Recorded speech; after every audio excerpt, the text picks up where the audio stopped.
हम ख़वातीन भी सुबह होते ही इस सोच में और फ़िक्र में पड़ जाते हैं कि बच्चों के लिए क्या पकाना है, लंच क्या देना है, नाश्ता क्या देना है, और उनके जाने के बाद और उनके वापस आने तक हमने अपने टाइम को कैसे मैनेज करना है। आज बताऊंगी आपको अपनी रूटीन। तो वीडियो को कर देगा लाइक, शेयर और चैनल पर नए तो सब्सक्राइब कर देगा। बिस्मिल्लाहिर्रहमानिर्रहीम के साथ करती हूँ अपने व्लॉग का आगाज़। अस्सलाम वालेकुम, कैसे हैं आप सब? उम्मीद करती हूँ आप सब ठीक होंगे। हम लेडीज़ बच्चों के निकलते ही इस चीज़ से परेशान हो जाते हैं कि बच्चों के आने तक हमने क्या करना है, या फिर सुबह सवेरे हमने उठकर बच्चों का लंच नाश्ता क्या प्रिपेयर करना है। आज मैं बना रही हूँ बच्चों के लिए शामी कबाब। शामी कबाब का कुछ मैं एपिसोड कल शेयर कर चुकी हूँ कि मैंने शामी कबाब दाल में गोश्त और चंद खड़े मसाले डाल के उबाल लिया था उसको, फिर उसको मैंने लंगरी घोटे के साथ कूट लिया था। फिर यहाँ पे मैंने इसके अंदर प्याज बारीक चॉप करके ऐड की है, धनिया ऐड किया है, और जी अगर आपको कुछ गरम मसाला या मिर्चें ऐड करनी है तो आप कर सकते हैं। एक अदद अंडा यहाँ पे मैं ऐड करूँगी, और जी हमारे शामी कबाब का ये जो मिक्सचर है ये तैयार हो जाएगा। जी तो उम्मीद करती हूँ आप मेरी वीडियो अभी तक देख रही होंगी। अगर आप मेरी वीडियो पर मौजूद हैं तो प्लीज़ उसको लाइक और चैनल को सब्सक्राइब लाजमी कर लेगा। यहाँ पर शामी कबाब का मिक्सचर मेरा रेडी हो गया है, और इजी तरीका अपनी बहनों को आज बताने वाली हूँ कि शीट के अंदर ऑयल लगा के इस तरह मैं एक कैप चूज़ कर लेती हूँ जो भी आपको सही साइज़ लगता है, और अपने सारे कबाब एक ही साइज़ के बना लेती हूँ। यहाँ पर सुबह का टाइम इतना परेशान कुन और इतना इंसान को एम्बैरस फील करवा रहा होता है कि जल्दी कर लूँ, अगर जल्दी ना किया तो बच्चे लेट हो जाएंगे, और फिर जब बच्चे लेट हो जाएंगे तो वो पूरी क्लास में अपने आप को स्ट्रेस फील करेंगे। तो इसीलिए जल्दी जल्दी मैं ना सारे काम कर रही हूँ और आप बहनों के साथ शेयर कर रही हूँ। यहाँ पर मैं बच्चों को नाश्ते में मैंने फ्रेंच टोस्ट दे दिए थे, और लंच में मैं उनको शामी कबाब का सैंडविच दे रही हूँ जिसमें केचप वगैरह मेरे पास कुछ नहीं था, लेकिन अल्हम्दुलिल्लाह बच्चे तंग नहीं करते मुझे। साथ मैंने उनको एक एप्पल दे दिया था। एप्पल मैं नमक वाले पानी में डुबो के देती हूँ ताकि ये एप्पल का कलर ख़राब ना हो। बच्चों के निकलते ही अपने पेट पूजा की फ़िक्र शुरू हो जाती है। नाश्ता एक ऐसी चीज़ है कि जो इंसान का पूरा दिन ना बड़ा ही अच्छा गुजरता है अगर नाश्ता अच्छा मिल जाए। लेकिन हम लेडीज़ का नाश्ता क्या होता है वो आप भी जानती हैं और मुझे भी पता है।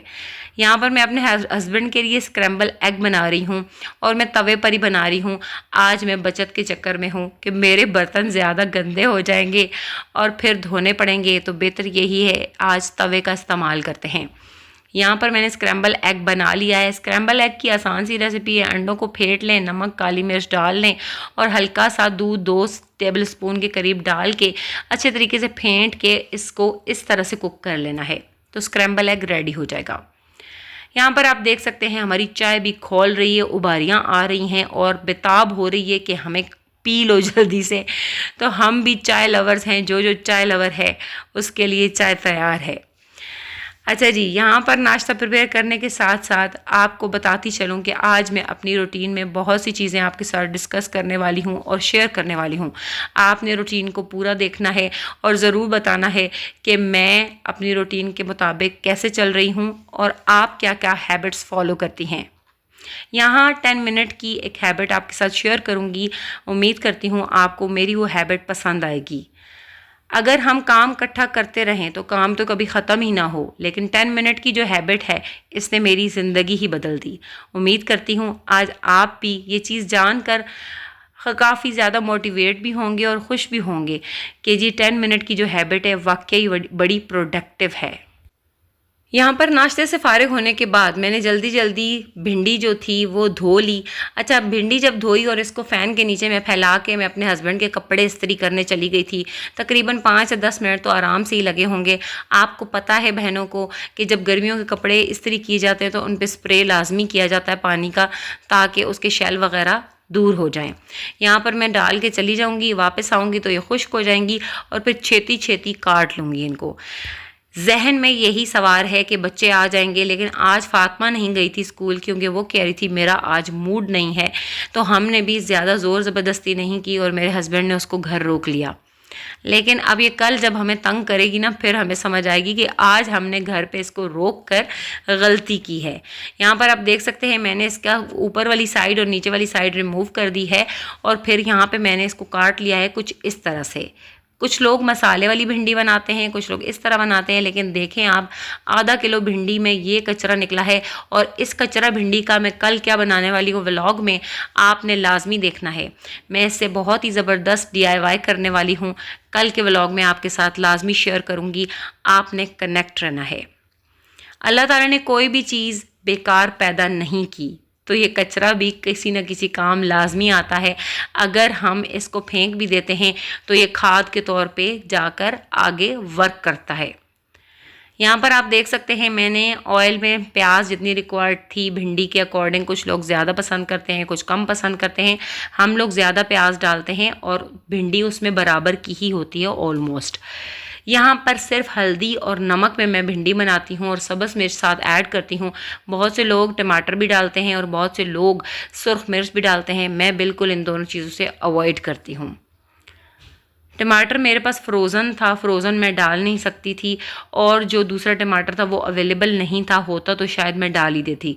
लेकिन यहाँ पर एक चीज़ ये शेयर करूँगी कि आप इसमें लेमन बारीक काट के स्लाइस में डालें तो वो बहुत अच्छा फ्लेवर देते हैं।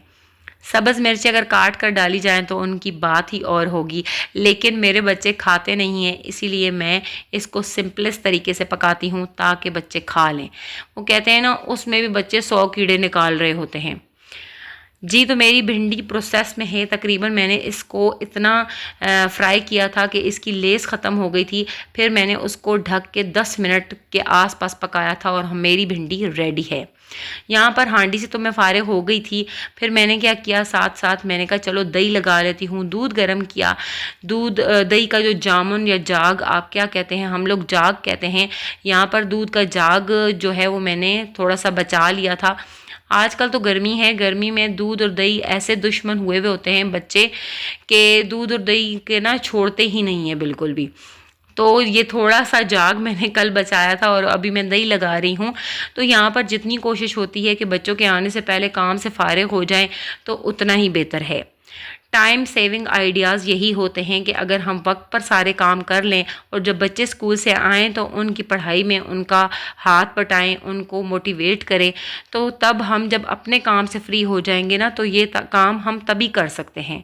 क्योंकि अगर हमारा जहन अटका रहेगा कि हांडी नहीं बनी हुई, मेरे तो दही नहीं लगी हुई, मेरा तो ये नहीं हुआ हुआ, तो हम कभी भी अपने काम से हटा के अपने जहन को किसी दूसरे काम में नहीं लगा सकते। बच्चों को हमेशा हेल्पर की ज़रूरत होती है और सबसे बड़ा उसका हेल्पर बच्चे का उसके माँ बाप ही होते हैं जो कि उसे मोटिवेट करते हैं। अच्छा, यहाँ पे मैं दही अमूमन इस मिट्टी की हांडी में रख देती हूँ या फिर माइक्रोवेव में रख देती हूँ। अच्छा जी, कल मैंने आपके साथ शेयर किया था कि मैंने मलाई को मेल्ट करके उसमें सिरका डाला था और फिर दूध फट गया था। जो फटा हुआ पनीर था वो मैंने निकाल लिया था, उसको मैंने आने वाले व्लॉग में इंशाअल्लाह ताला यूज़ करना है। यहाँ पर मैंने 2 होल्स कर दिए हैं, इसमें एक ऊपर होल करूँगी और 2 नीचे किए हैं ताकि एयर निकल जाए। यहाँ पर आप देख सकते हैं पानी निकल रहा है। पानी निकल जाएगा तो हमारा जो घी है ना वो बहुत ही ईजिली 5 मिनट के अंदर बन जाएगा। इसको इतना ज़्यादा टाइम लगने वाला ही नहीं है, इसीलिए कहते हैं टाइम मैनेजमेंट। जितना ज़्यादा टाइम को बचा सकते हैं बचाएं, क्योंकि टाइम जो है ना इतना शॉर्ट होता है और हम लेडीज़ के लिए काम इतने ज़्यादा पड़े हुए होते हैं, इतने बिखरे हुए होते हैं कि हम लोग उन कामों को देख देख के परेशान हो रहे होते हैं। यहाँ पर जी चूल्हा मैंने अपने ही तरीके से ऑन कर लिया है। बहुत सी बहनों को एतराज़ होगा इस तरीके से, लेकिन मैं अक्सर ऐसे ही ऑन करती हूँ, एक चूल्हे से दूसरा चूल्हा लगा लेती हूँ। हाथ के हाथ जितने भी स्पून्स थे, चीज़ें सब मैं अपनी जगह पर रख रही हूँ ताकि जो मेरा छोटा रैक है, बास्केट है, उसमें बर्तनों का रश ना लगे। अच्छा, छोटी बास्केट से ना मुझे बड़ा फ़ायदा है। आप देखें, मेरा जो रैक था पहले वाला बड़ा था, वो क्या होता था जितने बर्तन थे मैं उसके ऊपर डंप करके रखती जाती थी, लेकिन अभी मैं बड़ी ही कंफर्टेबल हूँ ये छोटे वाले बास्केट के साथ। क्योंकि होता क्या है कि मैं सैंक में बर्तन इकट्ठे होने ही नहीं देती और बास्केट के जो बर्तन हैं वो वक्तन फ़वक्तन मैं अंदर रैक में लगाती रहती हूँ। जब बर्तन धोती हूँ तो पहले वाले बर्तन मैं अंदर रैक में लगा देती हूँ, फिर नए बर्तन धोती हूँ। जी, तो यहाँ आप देख सकते हैं मैंने जो स्टील की अपनी ये थी बाल्टी, इसको धो के खुश्क कर लिया है और जितना घी भी मैंने अभी बनाया है वो सारा मैं इसमें फ़िल कर दूँगी। यहाँ पर मैंने पुराना कपड़ा ले लिया है, कोई भी पुराना साफ़ सुथरा कपड़ा आप ले लें और अपने घी को आप छान लें। यहाँ छानी भी आप यूज़ कर सकते हैं, लेकिन छानी का इस्तेमाल मैं इसलिए मना करूँगी क्योंकि छोटे छोटे पार्टिकल्स जो होते हैं वो आपके घी में चले जाएंगे। यहाँ पर इसको मैंने टिका के दीवार के साथ रख दिया है ताकि एक एक कतरा जो है ना वो भी इसमें टपक जाए और हमारा जो है घी ज़ाया ना हो, क्योंकि ये बहुत अनमोल चीज़ होती है और बहुत ही ताकतवर चीज़ होती है। मैं तो अपने बच्चों को चूरी बना के देती हूँ इससे, और जब घी रोटी बनाती हूँ तो ये घी लगा के देती हूँ ताकि बच्चों की ग्रोथ अच्छी हो। आप भी ऐसे ही किया करें, मलाई को ज़ाया ना किया करें। अगर बच्चे मलाई खाते हैं तो वेल एंड गुड, नहीं खाते तो उसका घी बना लिया करें और बच्चों को चूरी बना के दिया करें। बच्चे मेरे माशाल्लाह से बड़े ही शौक से खाते हैं। अच्छा जी, अब वक्त आ गया है 10 मिनट हैबिट का। यहाँ पर मेरी एक बहन ने मुझे कहा था कि ये आपने जो माइक्रोवेव के नीचे तख्ता रखा है ये ठीक नहीं लग रहा, अगर आप इसको कवर कर दें तो ज़्यादा अच्छा रहेगा। प्यारी बहन, आपकी इस बात की मैं बड़ी कदर करती हूँ और आपका मशवरा मेरे लिए बड़ा ही वो कहते हैं ना सर आँखों पर है। यहाँ पर मैंने एक और आइडिया सोचा है और वो आइडिया जब आप सुनेंगी देखेंगी तो आपको भी वाकई बहुत अच्छा लगेगा। जी, तो यहाँ पर मैंने अपने माइक्रोवेव को क्लीन कर लिया है क्योंकि ये सैंक एरिया के पास है तो थोड़े बहुत छींटे इस पर पड़ ही जाते हैं। लेकिन जब भी मैं अपना बर्तन धोती हूँ तो मैं अपने माइक्रोवेव को भी साफ़ कर लेती हूँ। यहाँ पर मैं इसको उठा के यहाँ से तख्ता भी रिमूव करूँगी। आप देख सकते हैं तख्ता मैंने क्यों रिमूव किया। एक तो सैंक एरिया था जिसकी वजह से ये गीला हो जाता था। अब आगे मैं क्या करने वाली हूँ, यहाँ पर जब मैंने सोचा कि मैं यहाँ कोई और चीज़ रिप्लेस करूँ, लेकिन नीचे देखा तो डस्ट थी, क्योंकि जब से मैंने माइक्रोवेव रखा था तकरीबन 2 हफ्ते तो होने वाले ही थे। मैंने देखा कि मेरा ये जो सैंक एरिया का ये कॉर्नर है ये काफ़ी गंदा हो गया था, इसकी वॉल्स भी काफ़ी गंदी हो गई थी। तो मैंने कहा झटपट इसे 2 मिनट का काम है, मैं इसको 2 मिनट में साफ़ कर लेती हूँ। हाथ के हाथ मैंने क्या किया, यहाँ पर जो मेरा सैंक एरिया में लिक्विड सोप था वो भी खाली था, उसको मैंने धो के उसको भी फिल कर लिया। यहाँ से भी मैंने टाइलें साफ़ कर ली और ट्रे में अपना लिक्विड सोप लगा दिया। अच्छा, मैं यहाँ क्या रिप्लेस करने वाली हूँ, रिप्लेस करूँगी यहाँ पर मार्बल टाइल। मार्बल टाइल का एक पीस बाहर ही रखा हुआ था वॉशिंग मशीन के पास, काफ़ी टाइम से नज़र आ रहा था मुझे, तो मैंने कहा चलो यही जुगाड़ यहाँ पर लगाते हैं। हम लेडीज़ अपना वक्त और अपना पैसा बचाने के लिए क्या क्या नहीं करते, क्या क्या जुगाड़ है जो हम नहीं करते।